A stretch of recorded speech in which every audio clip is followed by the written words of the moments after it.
Bakit di ba nagpapatawag ng pastor o sir, gano'n? Pastor? Sir.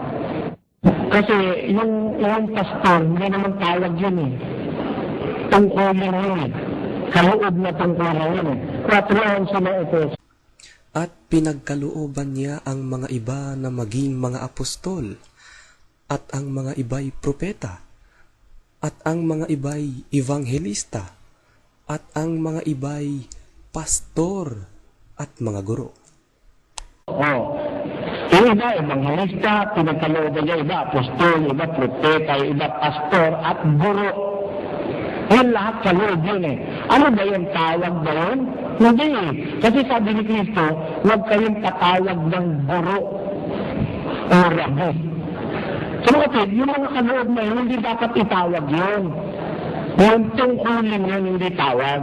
Ang tawagan, nagkakapatid.